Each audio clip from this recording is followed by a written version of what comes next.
The North Sea in 1945 was a crucible of icy winds and churning gray water.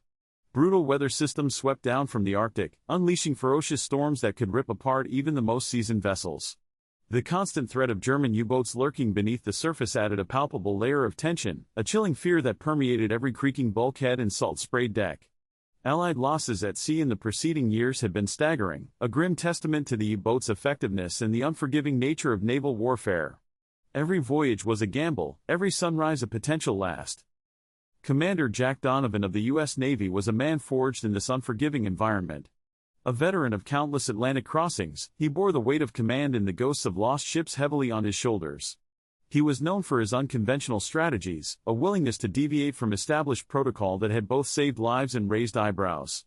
Donovan was a risk-taker, yes, but a calculated one. He possessed an uncanny intuition, a gut feeling that had steered him clear of danger more times than he could count. Deep down, he cared deeply for his men, viewing them not as mere statistics but as individuals with families and futures. Among his crew, Donovan was respected, even admired, but also regarded as something of an enigma, a brilliant but unpredictable leader. Donovan's current assignment was daunting, to lead a convoy across the treacherous North Sea. The convoy consisted of several supply ships laden with vital resources, along with a smaller troop transport carrying soldiers eager to join the fight on the European mainland. The news wasn't good. Intelligence suggested the assigned route was heavily patrolled by German U-boats, making it a gauntlet of underwater peril. Morale within the convoy was low, the men acutely aware of the dangers that lay ahead. Each man knew that the icy depths below held countless wrecked ships. Each man knew that if the worst were to come, that they would likely meet the same fate. The official orders, crisp and precise, detailed the supposedly safest route, a well-established shipping lane that hugged the coast of occupied Norway. While seemingly prudent, Donovan knew it was a death trap. Its predictability made it an easy target for lurking U-boats, who could lie in wait, knowing precisely where their prey would pass. The route had been used countless times, making it a familiar hunting ground. It was a route born of logistics, not necessarily strategy.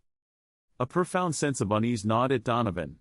The official route felt wrong, a premonition of disaster tightening his gut. He wrestled with his internal conflict, the immense responsibility of protecting the lives entrusted to him battling against his unwavering gut feeling. He remembered a past mission, early in the war, where he had blindly followed orders, dismissing his instincts. The result had been catastrophic, a torpedoed transport and dozens of lives lost. The memory haunted him still. The weight of command pressed down. After hours of agonizing deliberation, Donovan made a controversial decision. He would ignore the official orders. He would chart a new course, a more dangerous route, perhaps, but one that offered a chance of survival through unpredictability. He kept his decision a closely guarded secret, fearing the repercussions of openly defying orders. As the convoy veered off course, subtle deviations from the planned route that only a seasoned navigator would notice, confusion and apprehension rippled through the ranks. Rumors began to circulate, whispers of mutiny among those distrustful of his leadership, while others remained loyal, having witnessed Donovan's brilliance firsthand. Unbeknownst to the convoy, danger lurked on the horizon, the potential consequences of Donovan's decision hanging heavy in the air. Court-martial awaited him if he failed. The cold, dark depths awaited the convoy if he was wrong. The unofficial route that Donovan charted led them into treacherous waters, a labyrinth of shoals and unpredictable currents avoided by most ships.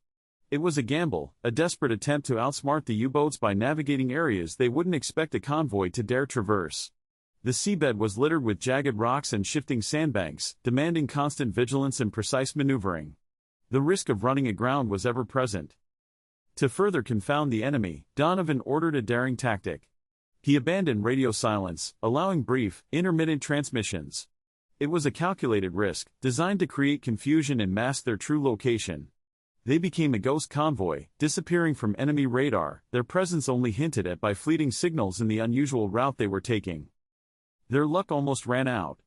A tense encounter with a German patrol boat sent adrenaline surging through the convoy.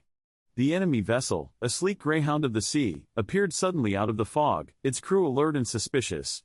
Donovan, with nerves of steel, ordered a series of deceptive maneuvers, using the fog and his knowledge of the seabed to create a false echo on the patrol boat's sonar. The gamble worked. The patrol boat, convinced it was chasing a phantom, eventually turned away. The incident intensified the internal conflict within the convoy. Some officers, unnerved by Donovan's unorthodox methods and the near miss with the patrol boat, began to openly question his leadership. Whispers of mutiny grew louder, fueled by fear and uncertainty. A small faction of the crew, led by a disgruntled first mate named Olson, plotted to take control of the convoy and return to the official route. Unbeknownst to Donovan, his actions had attracted the attention of a formidable adversary. A highly skilled and ruthless U-boat commander, known as the Wolf of the North Sea, had been alerted to the presence of an unidentified convoy operating outside established shipping lanes. The Wolf, a veteran of countless successful patrols, was renowned for his cunning and relentless pursuit of his prey. He began to methodically hunt down the ghost convoy, using his extensive knowledge of the North Sea and his U-boat's advanced technology. Disaster nearly struck when the convoy entered a dense fog bank. Visibility dropped to near zero, and the ship struggled to maintain formation. A sudden shift in the current threatened to push the lead ship, the troop transport, onto a submerged reef. Donovan, relying on his instincts and the skill of his helmsman, barked out a series of commands, narrowly averting a catastrophic grounding. The near miss, a testament to Donovan's quick thinking and the crew's teamwork, solidified the faith of some, but deepened the anxiety of others. Desperate to confirm their location and request updated weather information, Donovan authorized a brief radio transmission to command. The signal, however, was weak and garbled, intercepted by the Wolf's U-boat. The U-boat commander, now armed with the convoy's approximate location, adjusted his course, closing in for the kill. The ghost convoy, sailing blindly through the fog-shrouded waters, was now directly in the path of the hunter. The Wolf of the North Sea, patient and relentless, prepared to unleash his deadly attack, the fate of the convoy hanging precariously in the balance. Torpedoes were armed. The hunt was on. The silence was shattered by the unmistakable shriek of torpedoes piercing the water. The U-boat had launched its attack. Several ships in the convoy shuddered violently as torpedoes found their marks, explosions ripping through their hulls. Flames erupted, casting an eerie glow across the fog-shrouded sea. Men screamed, the sound swallowed by the roar of the explosions and the howling wind. Lives were lost in an instant. Donovan, despite the chaos, remained calm. He had anticipated this attack. Years of experience had taught him to think several steps ahead. He immediately initiated his counter-strategy, a desperate gamble to save the remaining ships. He ordered the deployment of decoys, floating barges designed to mimic the radar signature of the convoy. These were released into the water, drawing the U-boat's attention away from the real targets. Simultaneously, Donovan ordered the convoy into a tight formation, maneuvering them towards the shallowest part of the channel. He knew the U-boat wouldn't risk entering such shallow waters, fearing it would run aground. It was a dangerous game, but it was their only chance. A tense cat-and-mouse game ensued, the convoy desperately trying to evade the U-boat's relentless pursuit. Donovan, relying on his intimate knowledge of the seabed, weaved the convoy through the treacherous shallows, narrowly avoiding submerged rocks and sandbars. The U-boat, frustrated by its inability to effectively target the convoy, continued to stalk them from a distance, waiting for an opportunity to strike. Donovan knew he couldn't simply outrun the U-boat. He needed to turn the tables, to lure the hunter into a trap. He made a daring decision, a gamble that could either save the convoy or doom them all. He steered the convoy directly towards a known minefield, a deadly patch of water seeded with explosives designed to sink enemy ships. The revelation hit the U-boat commander too late. As the U-boat pressed its attack, a deafening explosion ripped through the water. The U-boat had struck a mine, its hull breached, its engines crippled. The hunter had become the hunted. But victory came at a terrible cost. During the chaos, the troop transport had sustained critical damage from a torpedo strike. The ship was listing badly, taking on water rapidly.